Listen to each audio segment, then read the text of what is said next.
اور جہاں تک قرض دینے کی بات ہے تو ہمارا معاشرہ اس حوالے سے نہایت پستی کا شکار ہے۔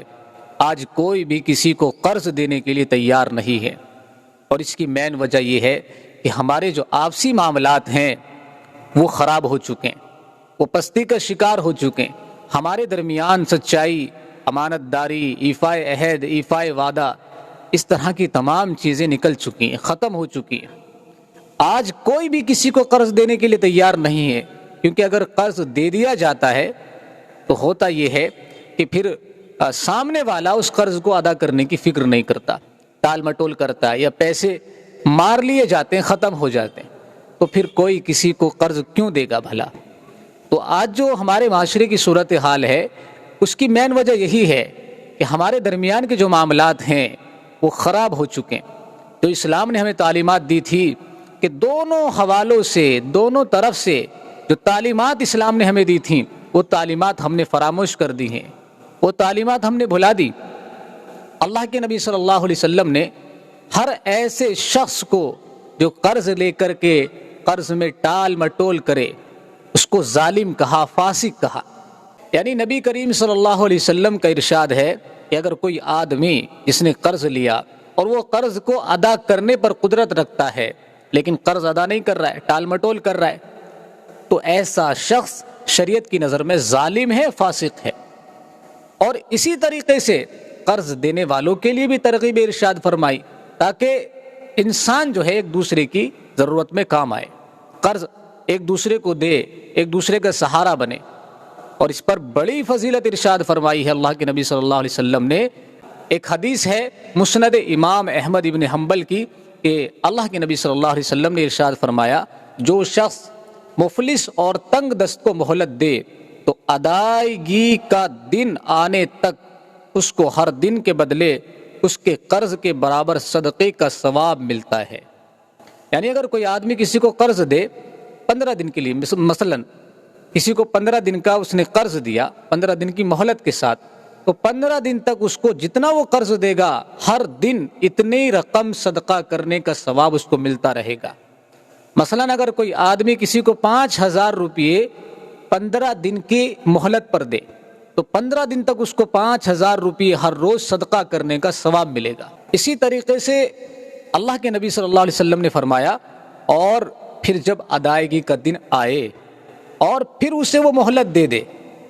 تو اس کو ہر دن کے بدلے اس کے قرض کی دگنی مقدار کے برابر ثواب ملے گا۔ یعنی مہلت ختم ہونے کے بعد بھی اگر وہ مہلت دے دے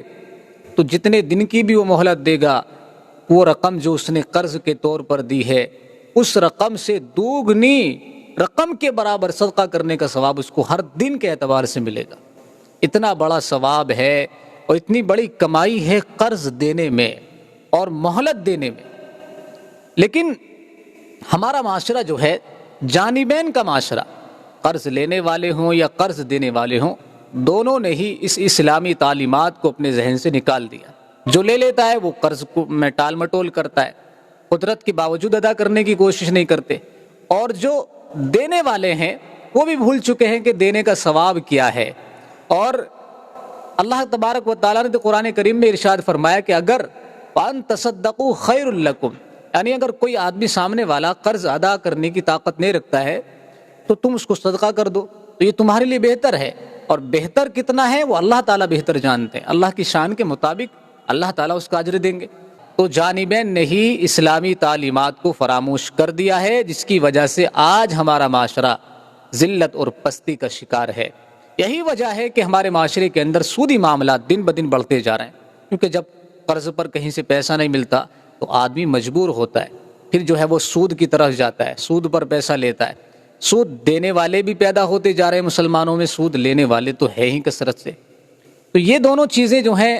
ہمارے معاشرے کے اندر تیزی سے بڑھ رہی ہیں، جبکہ سود لینا دینا یہ مسلمانوں کا کام کبھی تھا ہی نہیں۔ آج سے 30-40 سال پہلے جب مسلمانوں میں سچائی، امانت داری تھی، ایفائے عہد تھا، تو اس وقت لوگ قرضوں پر پیسے دے دیا کرتے تھے۔ کوئی بھی آ گیا مانگنے کے لیے، ضرورت رکھی بس اس کو دے دیا، وہ بھی ٹائم پہ ادا کر دیا کرتا تھا سچائی کے ساتھ۔ لیکن آج معاملات ہمارے بدل چکے ہیں، کوئی کسی کو پیسہ دینے کے لیے تیار نہیں، بھائی بھائی کو پیسہ دینے کے لیے تیار نہیں ہے، یہی وجہ ہے کہ ہمارے معاشرہ اب حرام کاموں کی طرف جا رہا ہے، سود جیسی مہلک بیماری کی طرف جا رہا ہے، اور جب ہمارے معاملات سودی ہوں گے، ہماری معاملات میں، ہماری کمائی میں، ہمارے کاروبار میں سود کا پیسہ لگا ہوا ہوگا، تو پھر برکت ہمارے کاروبار میں، ہماری زندگیوں میں کہاں سے آئے گی؟ ہماری جو زندگی سے برکت ختم ہوئی ہے نا، وہ انہی معاملات کی وجہ سے ختم ہوئی ہے، کیونکہ ہم نے اپنے معاملات خراب کر رکھے ہیں۔